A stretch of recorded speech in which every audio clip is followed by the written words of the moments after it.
I never imagined my life would lead me to a moment like this, racing against time in my own helicopter, desperate to save a missing girl lost in the deep forest, all while fighting off accusations of terrorism from the most relentless neighbor I'd ever met. My hands trembled on the controls, sweat pouring down my face. The engine sputtered, warning lights flashed, and I realized someone had tampered with my equipment. If I didn't act fast, I wouldn't just fail to rescue this child. I might lose my own life in the crash. Call to action. Hello, everyone. Welcome back to my channel. Before we dive into this intense story, please make sure to subscribe, hit that like button, and leave a comment telling me from which city you're watching. It really helps our channel grow and keeps these stories coming. Now buckle up for a roller coaster tale of community, corruption, and the power of standing up for what's right. When I retired from my long career as a pilot, my wife Ellen and I decided to leave the hectic life of Chicago behind. We found a ranch-style house on the outskirts of Denver. It had all the charm I'd ever wanted in a home: a roomy yard, a small tree line in the back for privacy, and enough open space to store my favorite toy, an old Bell 47 helicopter I'd been restoring for years. Flying was in my blood. I'd spent decades as a pilot, flying helicopters, cargo planes, and even small tourist aircraft. So the idea of continuing to fly tourists over the nearby forest felt like the perfect way to stay busy in my retirement. I also offered my helicopter services to the local police for search and rescue missions whenever they needed an extra set of eyes in the sky. I thought the neighborhood might appreciate someone like me around, someone with a skill that could help them in emergencies. At first, everything was idyllic. Neighbors waved hello, kids played in the streets. A few folks even seemed excited about the idea of riding in my helicopter for a sightseeing tour over the mountains someday. But that all changed the day I met her, Karen Lewis, the self-appointed queen of the Homeowners Association. I remember it like it was yesterday. I was in the backyard checking my helicopter's engine. I just updated a few parts so I could safely carry tourists over the nearby national forest. Suddenly, I felt someone staring at me. When I looked up, there was this woman, arms folded, lips pursed, watching me like a hawk from the other side of the fence. "Hello there," I said, trying to be friendly. "I'm Mark Daniels. Just moved in with my wife. Are you from around here?" She stepped closer, still glaring. "Karen Lewis," she replied in a stiff voice. "I live down the street, and I'm the president of our HOA. I'd heard the term HOA before, but I'd never lived under one, so I didn't know quite what to expect. Karen wasted no time explaining. "Our community likes to maintain a certain appearance. Large, noisy vehicles, especially something like a helicopter, are not exactly part of our aesthetic." I stared at her, a bit taken aback. "I understand the neighborhood might have rules," I said, "but I park my helicopter in the backyard, away from the public eye. Plus, I use it for tourist flights. People around here actually enjoy exploring the forest from above." Karen's expression hardened. "That's not the point. It's about preserving our neighborhood's charm and safety. You might want to check the guidelines." Her tone made my blood boil, but I forced a smile. "Thanks for the advice. I'll keep it in mind." She turned on her heel. "Expect a notice soon. And next time, maybe think about the community before you bring something like that around." I thought she was simply overreacting. Boy, was I wrong. About a week later, I got an official-looking letter from the HOA inviting me to a community meeting. Being new, I decided it was best to attend. Maybe I could learn the rules and see what was expected of me. Plus, I had this idea that once people understood my helicopter was for tourist flights and helping with search and rescue, they'd realize I wasn't just showing off a fancy toy. The meeting took place in the local community center. About 24 neighbors gathered, some older couples, some families with small kids, and a few people my age. There was a small stage at the front, and there stood Karen, clipboard in hand, exuding authority. She began the meeting by reading off community updates, lawn maintenance, parking regulations, fence heights, nothing too out of the ordinary. Then she launched into a stern warning. "We have a new neighbor who has introduced something unsightly into our carefully designed environment," she said, her gaze darting toward me. "A helicopter." A few neighbors glanced in my direction, their eyes wide. I raised my hand. "I'm Mark, that neighbor. The helicopter is hidden behind my house, and I use it for licensed tourist flights over the forest. It's also available for local police if they ever need help locating missing persons in the area." Karen pressed her lips into a thin smile. "While that might sound noble, This is a peaceful suburban setting, not a private airport." She moved on before I could argue back. My face burned with a mix of embarrassment and anger, but there was a bigger bombshell to come. Karen announced an increase in HOA fees. People grumbled. She then insisted they were necessary to maintain property values. I had a sinking feeling in my gut. Something about her felt off, but I couldn't pinpoint exactly what. Despite my uneasy start with Karen, life went on. I flew a few short tourist trips over the forest, and Ellen and I hosted a small cookout to get to know a few friendlier neighbors. Most people were really nice, asking questions about flying, joking about how they might book a quick helicopter ride for a birthday or anniversary. But trouble wasn't far behind. One afternoon, construction vehicles belonging to a contractor working on a nearby lot decided to take a shortcut through my driveway. They left tire ruts and even cracked part of the cement. When I got home, I was furious. This was my personal property, so I bought a heavy chain and locked it across the entrance to my driveway to prevent further damage. It wasn't meant to be rude, just practical. But sure enough, Karen appeared the very next morning like a storm cloud on legs. "You can't do this without HOA approval," she spat. "This chain is an eyesore and a hazard. Remove it or I'm calling the police." "I'm protecting my driveway," I said, pointing at the cracks. "I'm not on public property. If they didn't want me to block it, they shouldn't be using my driveway for shortcuts." Karen's face reddened. She marched to her car, grabbed her phone, and within minutes, a patrol car arrived. The officer listened to both sides. After checking the property lines, he simply said, "Ma'am, this chain is on private property. It doesn't violate any local law." Karen stood there, fists clenched, as the officer drove off. "This isn't over," she hissed. "You're going to learn how things work around here." I began hearing whispers from neighbors who'd had similar run-ins with Karen. She wasn't just fussy, she had connections, especially when it came to construction companies in the area. Some people hinted that she was funneling HOA contracts to her husband's business, inflating prices, and pocketing kickbacks. Wanting the full story, I reached out to an investigative journalist named Chris, who'd written about HOA corruption in the region. He was eager to dig into Karen's dealings. We discovered suspicious financial records, overpriced maintenance contracts, questionable invoices, and repeated conflicts of interest. As we pieced things together, the puzzle started to look like a classic case of fraud. Karen might have been using her HOA power to push certain contracts through. She terrorized homeowners who stood up to her by slapping them with fees or sending petty rule violations. The helicopter fiasco was her latest excuse to show she was still in charge. Chris and I gathered evidence. We planned to expose Karen's shady empire through a detailed online report. I felt a little uneasy, but I knew it was the right thing to do. Before we could release our story, disaster struck. One evening, I returned from a tourist flight to find black smoke rising from behind my house. I ran around the corner only to see flames devouring my garage. Inside was my helicopter, along with countless tools I needed to keep it running safely. I stood there in horror, the heat blasting my face as firefighters arrived and battled the blaze. My heart pounded with anger and fear, because deep down I knew this wasn't an accident. I'd taken every safety measure possible. When the fire was out, my garage was in ruins, and the helicopter's tail section was badly damaged. For me, it was more than destroyed property. It was a punch to the gut. I suspected Karen was behind it. She had grown desperate as we got closer to exposing her corruption, and now she wanted to hit me where it hurt most. I filed a police report, but there wasn't direct evidence tying Karen to the fire. Still, the entire neighborhood sensed there was more going on, and sure enough, that tension was about to explode. The very next day, as I was sifting through the burnt remains in my garage, 2 police officers showed up. They looked uneasy, holding some paperwork in their hands.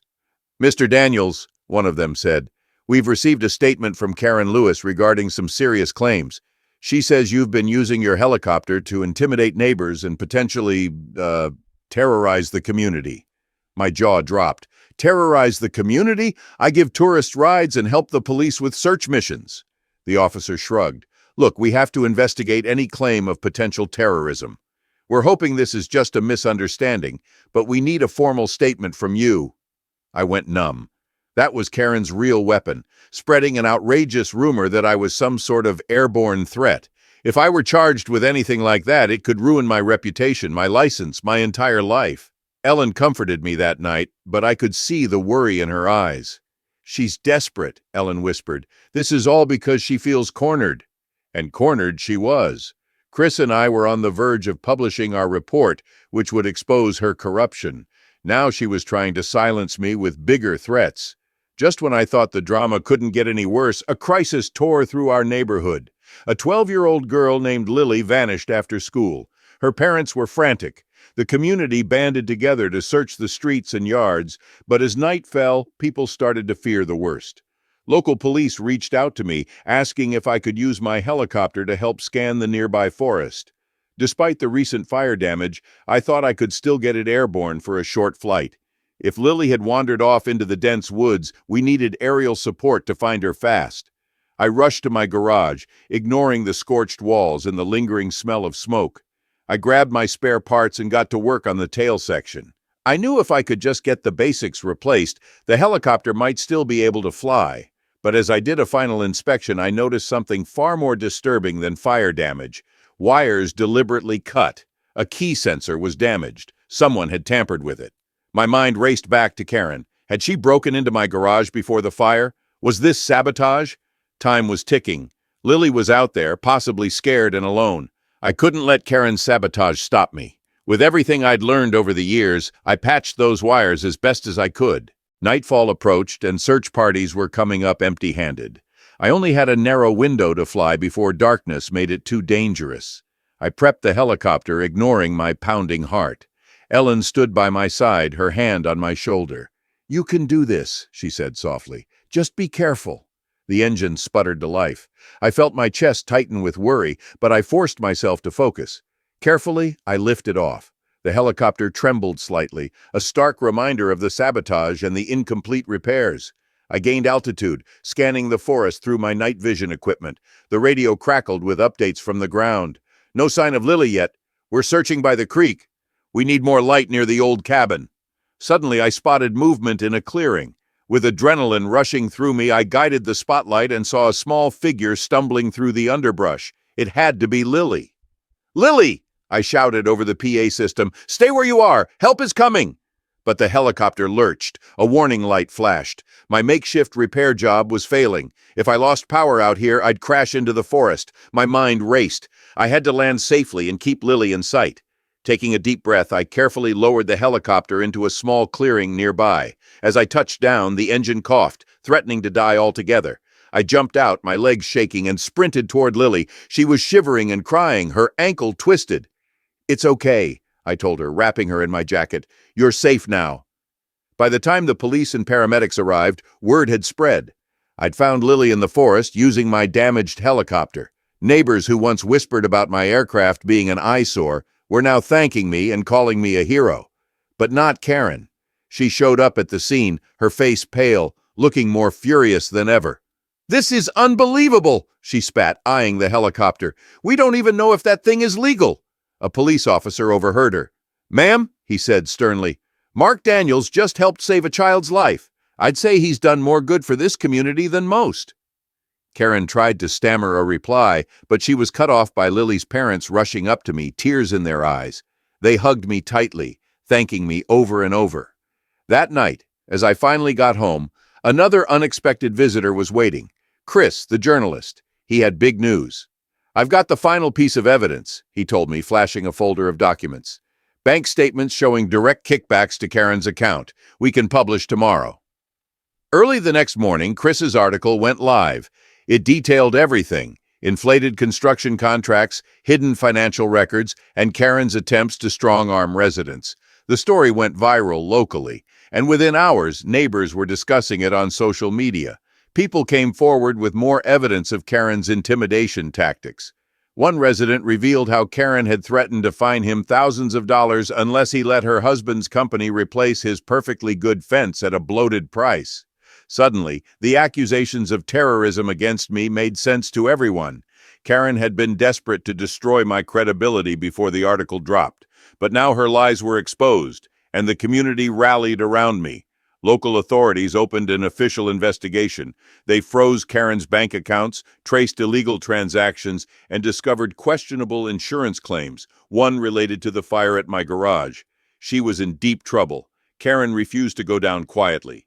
She barricaded herself inside her home, calling emergency meetings of the HOA, trying to rally support. But people weren't buying her stories anymore. The police arrived with a warrant for her arrest, connecting her to possible arson and fraud charges. As they led her out in handcuffs, she screamed about how I'd ruined her life. Her husband was taken into custody shortly after. In that moment, I felt a wave of relief mixed with lingering fear. She had already committed arson and sabotage. How far was she willing to go? But at least for now, she was being held accountable. With Karen gone, the HOA had to reorganize. New leadership stepped up, calmer, friendlier folks who valued open discussion. They apologized publicly for Karen's actions, urging everyone to come together and rebuild trust. My helicopter, once a target of scorn, became a symbol of something else: hope. For months afterward, whenever someone joked about the big noisy helicopter, they'd add, "But it sure saved Lily's life, didn't it?" The driveway chain stayed up until the contractors who damaged it agreed to fix my cement. There were no more random rule violations slipped under my door. Neighbors who were too scared to speak up before came by with homemade pies, thanking me for helping expose Karen. You'd think the story ended with Karen's arrest, but there was one more twist. As the investigation unfolded, the police found evidence linking Karen and her husband to larger schemes. They'd been laundering money from other HOAs across the county. Her plan to accuse me of terrorism was just the tip of the iceberg. She'd tried similar tactics on others who threatened her financial empire. Local news channels picked up the story. I did a few interviews explaining how I'd simply followed my passion for flying, stumbled into corruption, and ended up fighting for my reputation. The public was fascinated. Calls started pouring in from other neighborhoods, wanting to see if I could help them uncover their own shady HOA boards. Though the drama had been terrifying, it felt good to know we'd done the right thing. A few months later, Ellen and I finally started to relax. We'd repaired the garage and replaced the damaged parts on the helicopter. Thanks to the generosity of neighbors who chipped in for the repairs, I upgraded some of the helicopter's features. Now it was safer than ever, perfect for my tourist flights and any future rescue missions. We celebrated by inviting everyone over for a barbecue, turning our backyard into a mini festival. Some folks joked about wanting to take a quick helicopter ride to see the forest's autumn colors.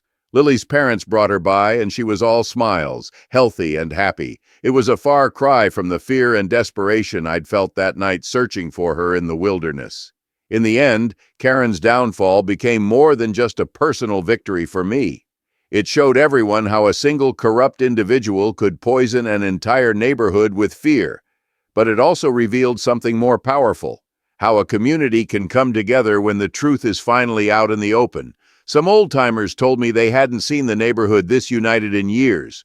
People were volunteering, organizing block parties, and respecting each other's differences more than ever. And I realized that, ironically, Karen's attempts to divide us had ended up bringing us closer. I stood on my porch one evening, watching the sunset with Ellen by my side. A gentle breeze rustled the leaves of the trees behind us. Life felt calm again. "You ever regret moving here?" Ellen asked, a teasing sparkle in her eye. I laughed. "With all the chaos we've been through? No, not at all. This is our home now. We faced the storm and we came out stronger." My phone buzzed. It was the local police chief asking if I was available for a quick search flight for a lost hiker in the woods. I smiled, glad to be of service. "You go do what you do best," Ellen said, kissing my cheek. I headed to the helicopter, feeling a deep sense of gratitude. Yes, I'd faced the worst neighbor imaginable, nearly lost everything, and been accused of the most terrible crimes. But in the process, I'd found a real home, one worth fighting for. If you're still here, thank you so much for watching till the very end. Don't forget to subscribe, give this video a like, and leave a comment telling me where you're tuning in from. Your support means the world to me, and it helps keep these stories coming.